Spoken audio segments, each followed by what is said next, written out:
Ellen Kocher. Welcome to the Star Coach Show. Thank you, Meg. I'm excited to be here with you. We are going to be talking about building our businesses from the inside out. How do we use a coach approach on ourselves? How do our values align with this? What are the stories we're telling ourselves? So many wonderful things. And I'm going to tell you about this wonderful woman that I am with so that you better understand. Well, why is Meg having a conversation with Ellen about this? Well, let me tell you why. But before I tell you why, I want to remind you that wherever you're listening to the show, if you take a minute and subscribe and follow us, you'll never miss a minute of the content that the Star Coach Show brings, which is weekly strategies, tools, and resources to help you grow and thrive as a coach. If you take a minute and subscribe to YouTube at Star Coach Show, you will get my Tuesday tips. You're going to get our shorts. I mean, I got to tell you, the resources are plentiful, but you're not going to know about them if you don't subscribe. So hop over to YouTube at Star Coach Show and follow us. We would be delighted because you'll get more of people like Ellen. Now, who's Ellen? Ellen is a visionary entrepreneur. She's a master certified coach. She works with coaches to be the best that they can be. She's a wellness expert.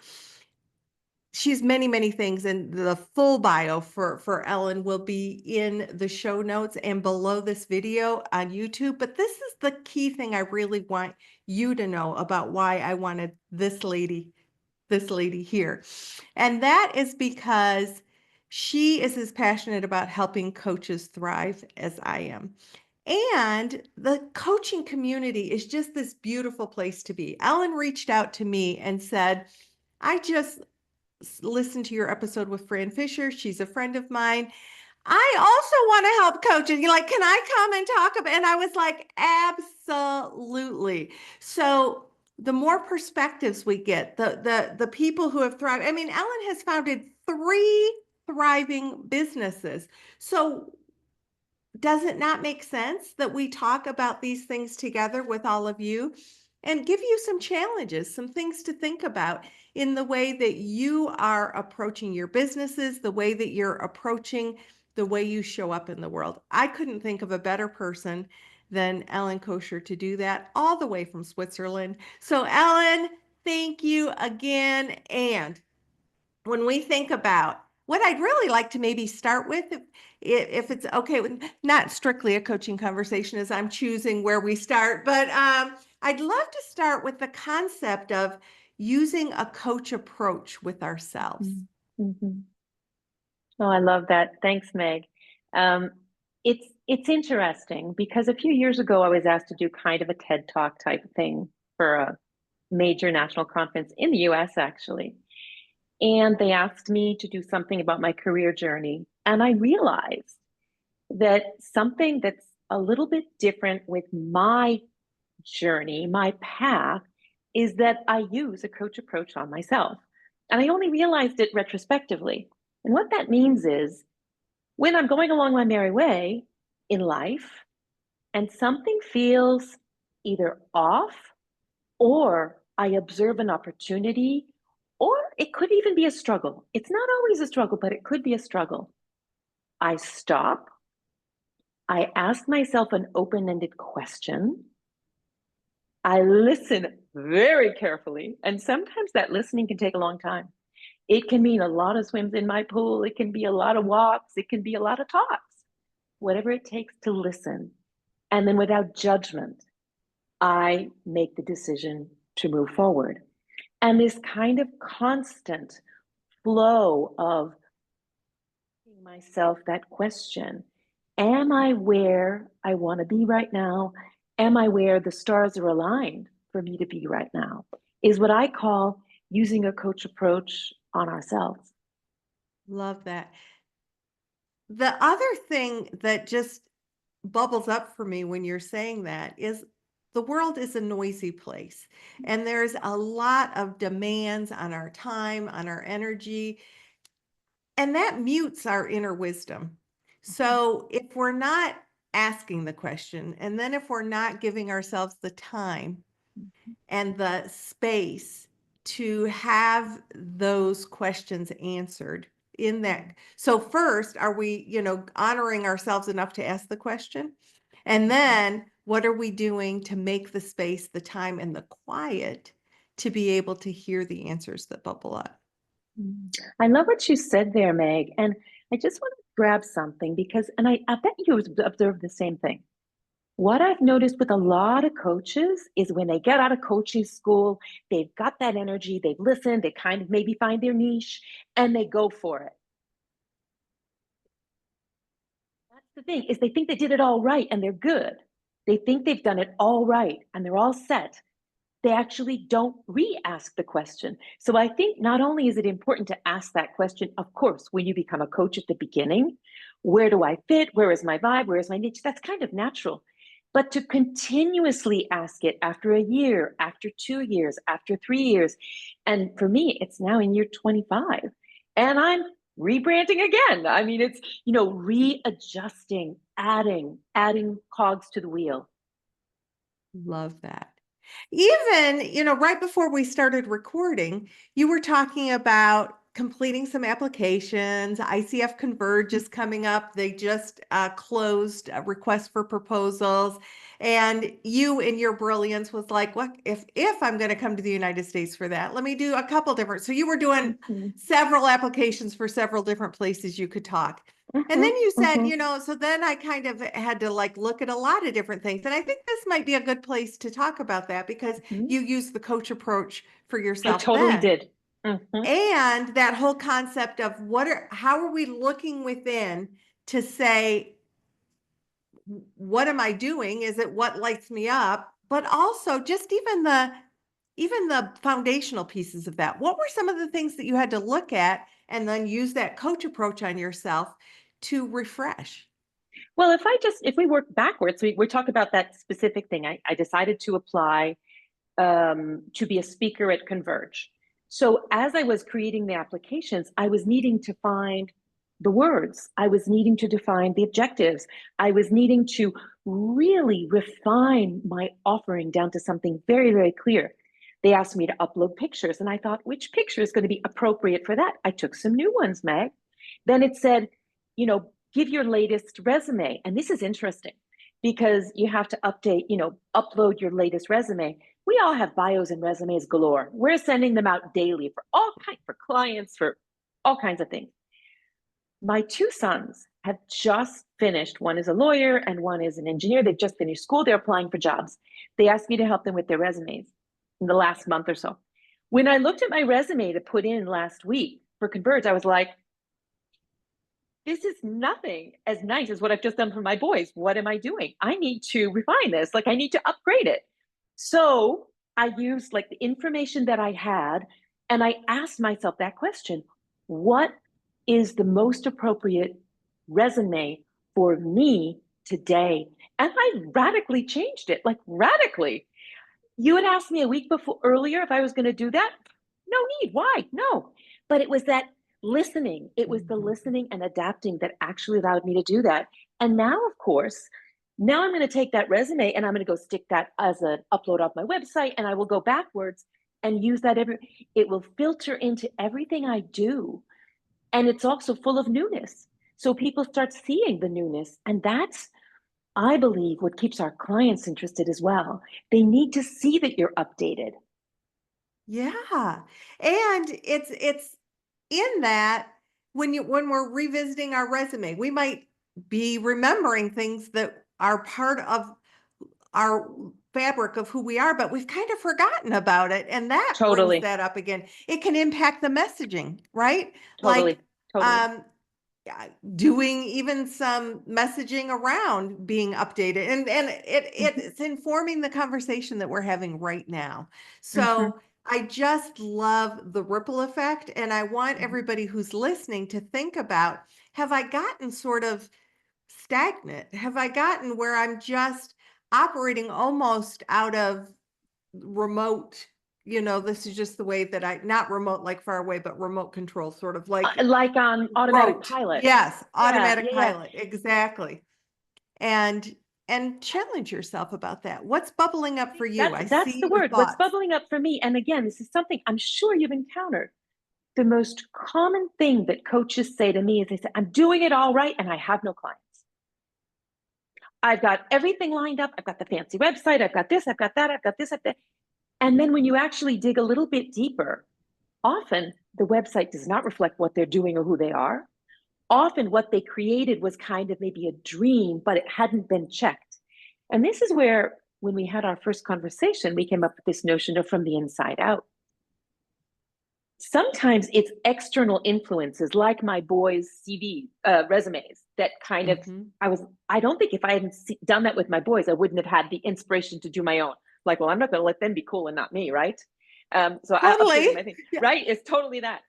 And then, so sometimes it's from the outside, but sometimes it's from the inside. And this, I think, is really worth a conversation, because this is something that, again, I notice in coaches. They know something's off, and even with clients, they know something's off, but they don't know what.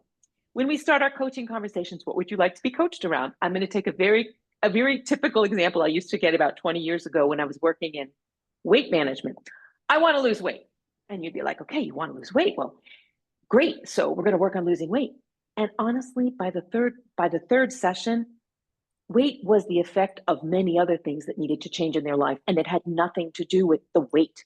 They needed confidence. They needed energy. They needed other things than just the number on the scale. But it was listening to themselves. There was something niggling them inside that made them go for coaching. And the kind of pretext was weight. But once we got into it, actually, it was many, many other things in their life that they needed to shift and adjust to align. And the weight went with it. But it was never like a weight loss program, like you said yourself. When they come, we're going to use them. We're going to use them. They're going to lead the way. And it's amazing. 100% of the times, it was not around food and weight that they were actually making most of their changes.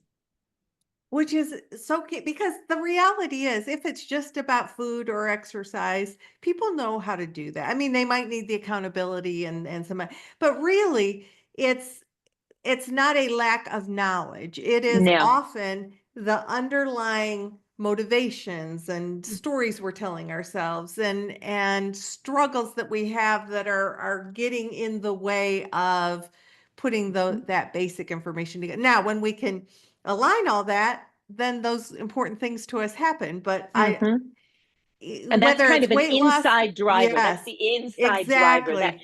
that dis-ease, malaise, whatever it is that makes something's just not right. And it's that. I had my very, very first coaching professor said something, Meg, I loved. He said, when you're in that moment, you're on the tightrope. And it's the most wobbly, that's where the magic happens. And I believe that. When you're the most wobbly, when things are the most shaky, because you have to reach out and resolve that to succeed in the business conversation, to succeed in your business. So let's take, so you gave this great example of the weight. Now we're talking about that wobble that we have inside when we're finding our footing as business owners.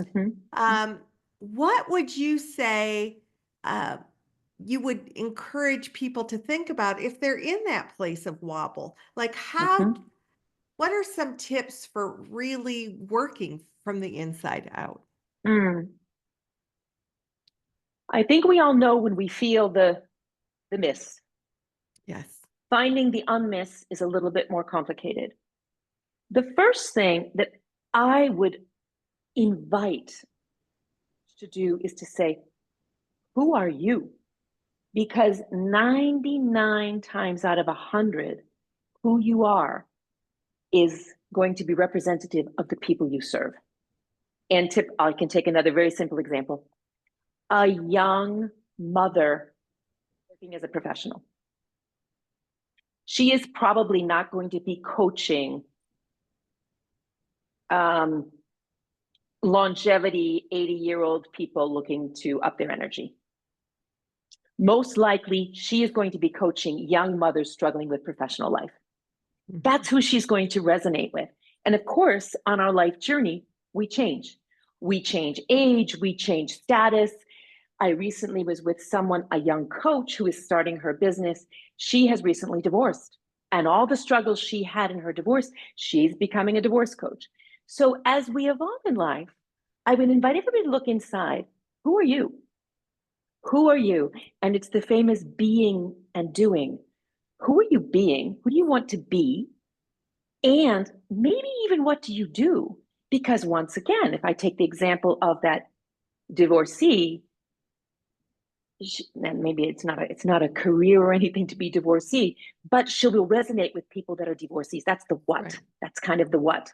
And a person that's like a professional will probably resonate with professionals. So it's kind of knowing your identity, and our identities change in a lifetime.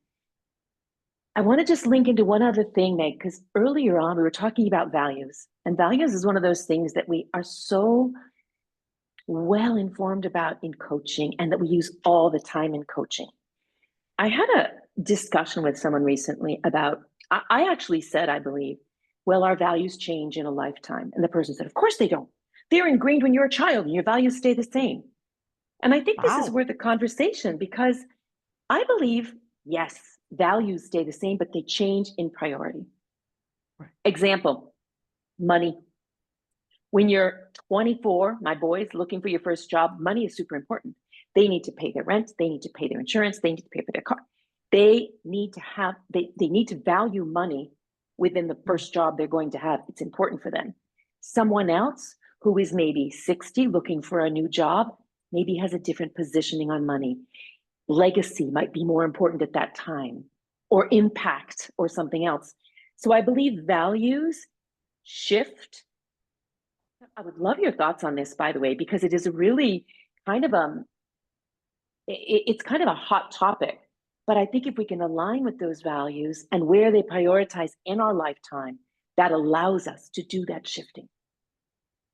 Yeah, I would I would be distressed to believe that values can't shift, or that that our growth experience doesn't influence the way that we look at things and the Mhm. value that we put on things. So, um, if in fact somebody is listening who didn't feel like they were raised, or that this thing of they are instilled as children, and then weren't raised in a environment where they felt like it was rich with values, that they're Mhm. sort of that's where it is now.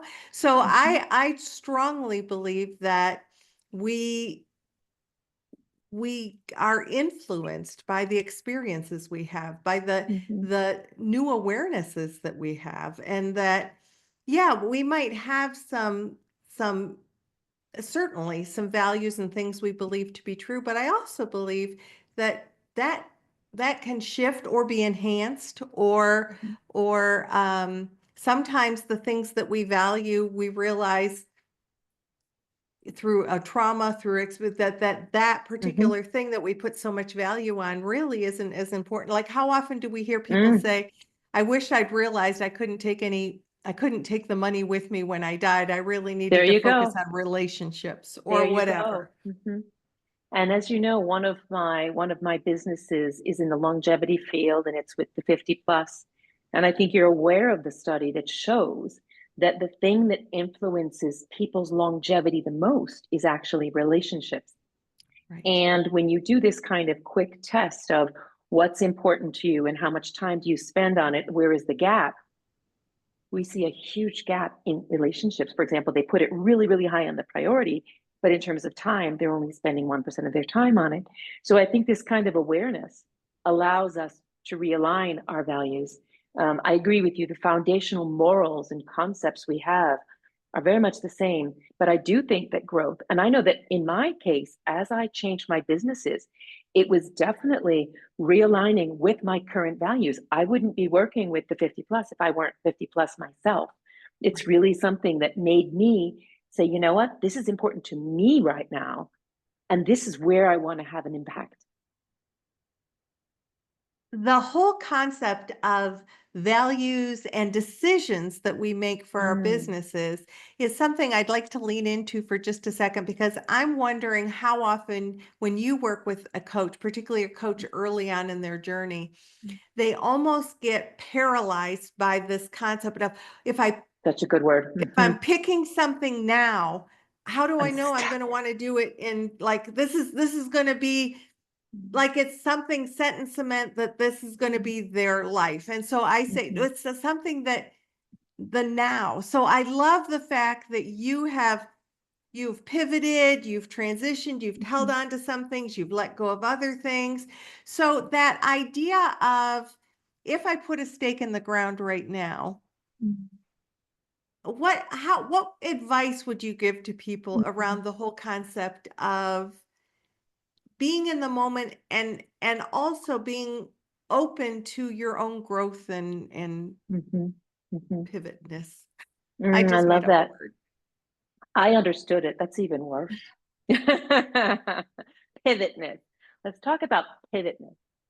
I'd like to use a metaphor. The greatest metaphor is sailing a ship. When you sail a ship, you go out to sail. You prepare everything. You prepare your pivot, your rudder. You prepare everything to go sailing, depending on the weather. And as you navigate and the waves become stronger, you change the way you navigate. You might even change direction of your navigation. You might even stop and pull yourself aside because it's too dangerous or it's too tumultuous or something like that. And then you have moments of smooth sailing. So I think that's a really nice way to think of it, because it really is about pivoting. What I would really encourage is not going into your business with tunnel vision, saying that this is my way and planting your roots. You, as a person, have qualities you will bring with your coaching. I am a true believer in niching, and the tinier the niche, the better. However, it's like that wave. We have to be ready when that wave doesn't show up to the right, it shows up to the left. Up, we have to be able to pivot to the left. Another good example, I have a girlfriend that started a business with these little rubber bra straps, actually, rubber bra straps. She sold them as bra straps. By year 4, they weren't selling as bra straps. They ended up selling them as shoelaces. And that's where she made all her money, selling them as shoelaces. So I think we have to be ready to listen. That was that listen piece of that self coaching. We have to Mhm. listen on the inside and on the outside. And this is where I would bring in, and this is another place we can use this wonderful coaching, um, the whole core competencies that we know. Networking, networking. When you are meeting people, this is marketing research for you. When you're speaking about what you do, we are going to start by asking, not telling. We're going to ask, what do people do? What do they know about coaching? What do they think about it? Let's listen. This is how we feed. This is how we feed and how we listen, where we know where we might pivot. As a nutritionist, when I first started coaching, I knew anybody could go into any company and give a nutrition course anytime. What I heard, the buzzword when all this networking, was stress, stress, burnout. I created a course I call my stress, my food, what's the link? The underlying information is the same. The message is completely different. I wiped all the nutrition courses off the rosters of the workplace well-being programs because that was so much more relevant to them, even if the underlying message was different. So I think that that listening, that self-coach approach, again, it's about getting out there, asking questions of others, listening and pivoting as those waves come in different directions. So let's tie that in with the concept you said earlier on niche down as specific as possible. So what I'm hearing from the audience in my head right now is, wait a minute, you're telling me to, like, spend my time, my energy, build a website, do whatever on around a specific niche, Mhm. and then I, like, just pivot suddenly. So let's expand that just a little bit for all the Mhm. anxiety that I'm feeling coming up right now from the audience. I feel that. I think this is a really useful point. You don't walk out of coaching school and define your niche in a silo. You walk out of coaching school and you start asking. You walk out of coaching school and you start learning. You walk out of coaching school and you pilot.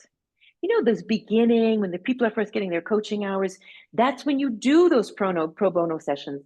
A young coach I was just working with, she said, I put up my pro bono session and nobody came. I said, okay, that's your answer. That's not your niche. Let's go here.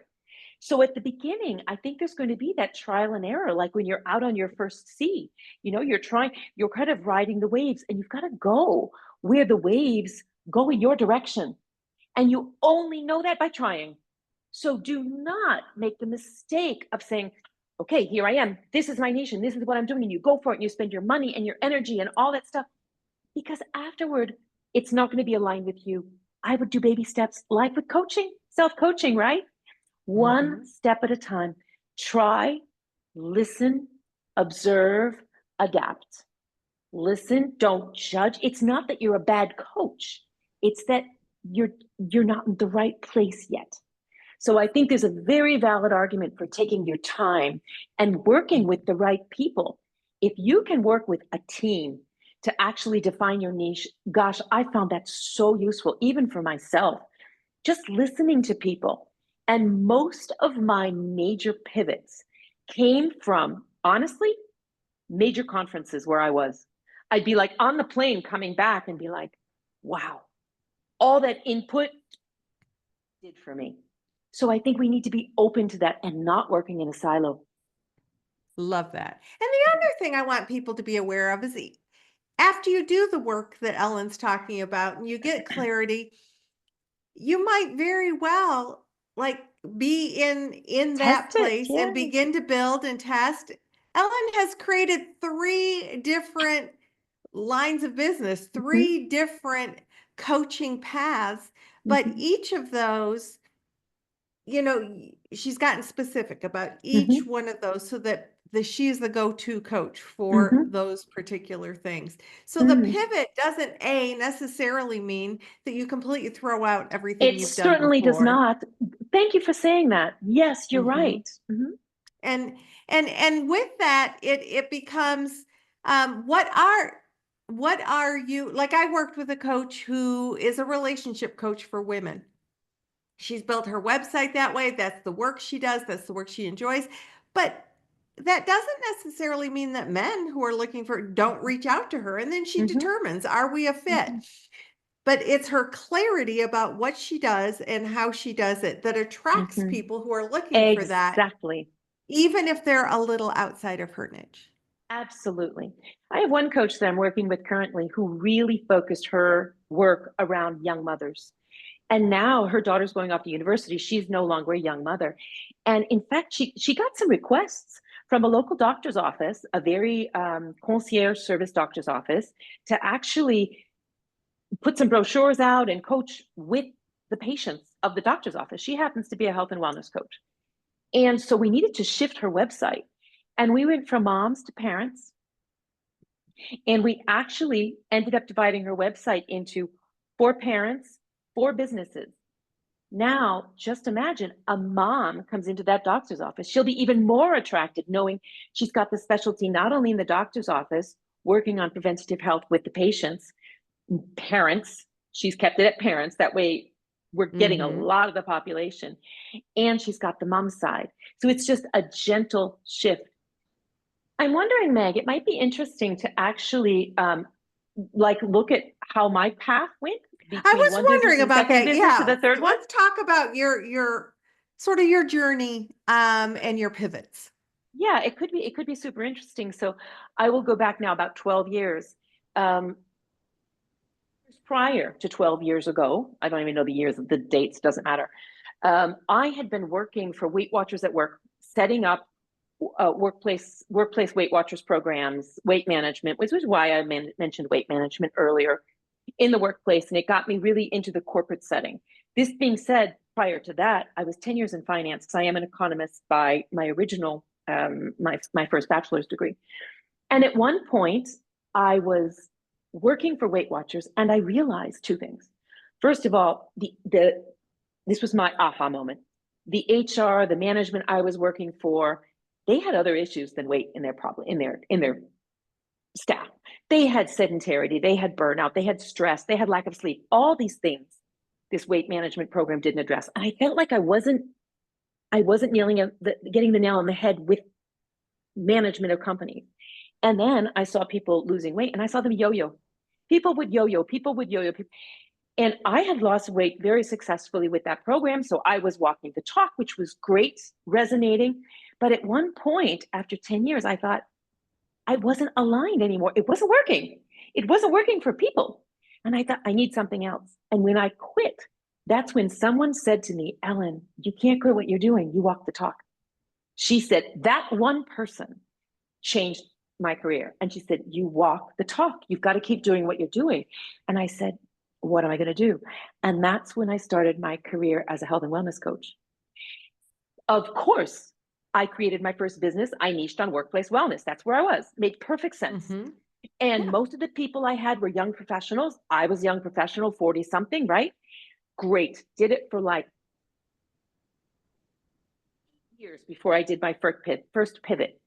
You said Successful. 8 years? Sorry, you cut out. So you said you did it for 8 years. 8 years. Okay. I did it for 8 Okay. years and my business is called Whealthness with an H, W Health. And it was wealth and health and finance and economics and me and professional people and made perfect sense. Great niche. And after 8 years, I noticed, first of all, I was over 50. And I noticed the issues that I was living through, whether it was menopause, whether it was career shifting, families growing, my issues were different. The workplace also changed. So I decided to create something focused on the 50 plus generation. There's also this aging demographic I was observing in the workplace and listening. HR people, oh, our retirement programs are terrible. We don't motivate people. All we do is look at, 401ks. We don't get any, and life is long after retirement today. So that kind of got me thinking. And I met because you were listening. I was listening. And as I listened, I happened to meet a business partner. We had complementary skills. We wrote a book together called Wake Up, Shake Up, Thrive. And that's the name of my second business. It's everything around the 50 plus. So that was super cool. And so rebranding that, my visibility, when I finished Wake Up, Shake Up, Thrive, it was like my resume thing with my boys. I look back at Wellness and I'm like, it's looking a little old over there. I used my branding expert, went back to Wellness, updated Wellness. I even remember my first tagline was, your workplace wellness partner. My second tagline, helping people go from knowing what to do to actually doing it. So good. But it came because of, right. I realized exactly what you said earlier. I listened and I said, so when I updated my second website, my first website had my second one updated. I'm constantly recharging, modernizing, publishing, growing. Lots of coaches reach out to me. Like, Ellen, this is amazing. You've got so much impact and it's going, and that's how E2 for Coaches was born totally organically. Coaches reaching out to me and my branding expert to create this world for coaches. So I have all three running simultaneously. I have 3 successful businesses today, and I love it. I love each one, and I'm aligned with each one 100% today, which is an amazing feeling. But interestingly enough, as I was applying to be a keynote, as I'm applying for these various things, I'm starting to think, you know what? I may be spending more time in that kind of impact going forward because I've built so much. I now have so much behind me that I can share it with others. So that's kind of been the journey and the pivot points. One was organic, came from the outside in. One was internal, from the inside out. So I think it's just interesting to see it's exactly what we said. And as this professional business owner, I mean, successful business owner, you are now in the place of, and maybe I'm going to lean more into, the coaches Yes. part of my business, because that's just where I feel pulled right now. But that doesn't mean that those other 2 lines of business are not very much Ellen. No, and they all serve each other because they're very much Ellen, and they're very they're very much authentic to me. And very often, I would even say the majority of the times, people shift between my offerings. People shift between my offerings because it's me behind them.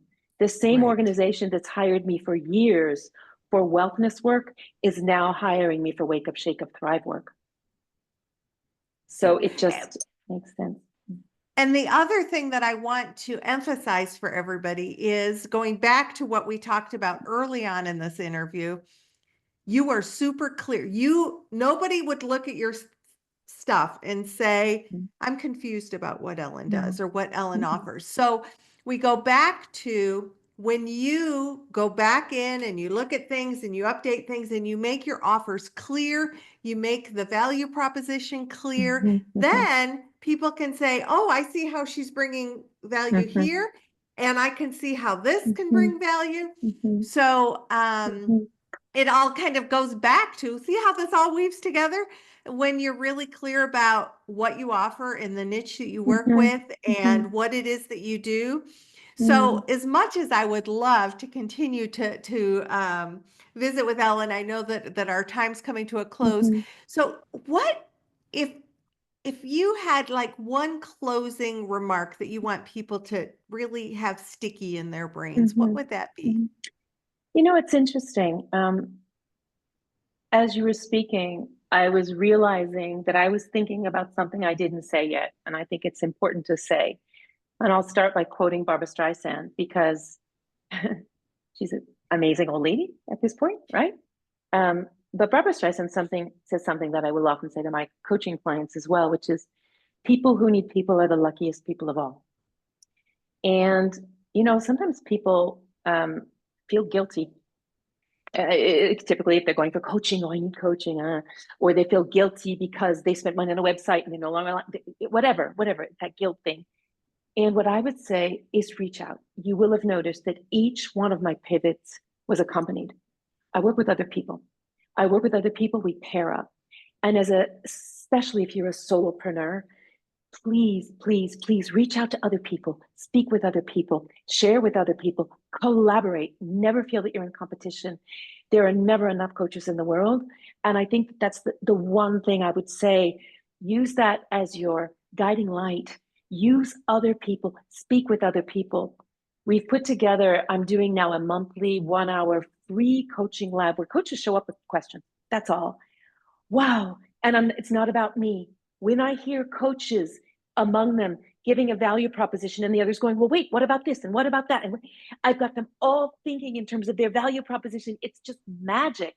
And it's not my solution. It's what comes up because people who need people are the luckiest people of all. And I think that's the one thing that if we can all go away with that on top of our coach approach to ourselves, I think we've got star coaches, Meg.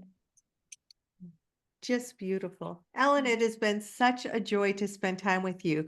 And as we've walked through the whole concept of using the coach approach with ourselves, how we get clear about who we serve, the value proposition that we have for that audience, and that it's okay to pivot. Not only is it okay, it is probably serving yourself and serving your population when you're really clear about where you're at any given time, focusing in on the values that you have both sort of had embedded as well as have grown over time, how to really continue to develop those skills, listen to what people need, and then need people. Like, how are you connecting with others? Because gosh, coaching is a very relationship-based business. And yet, just in general, I think we are wired to need one another. That's what I human beings agree. are. So I with agree. that, I want to thank Master Certified Coach Ellen Kocher for joining me today. And I want to remind all of you that the Star Coach Show is here for you, and you'll know what we do if you follow us wherever we are. But also let people know about it. If you got value from this conversation, and I can't imagine how you didn't get value from something that Ellen shared, share it with somebody who It might be just the thing that they need to hear at that moment. We Mm, do what we do to help coaches thrive, to help leaders be better leaders. And they're only going to know about us if you share us with others. So thank you for mhm, doing that. I believe that we're all here on this earth together for a reason, and it's not to be mean and criticize and judge one another. It's to listen and be curious and help one another do the heavy mhm, lifting together. So be kind to mhm, yourself, be kind to others. mhm. And until next week, this is Meg Rentschler wishing you the very best for your success. And once again, a huge thank you to Ellen Kocher. Thank you, Meg.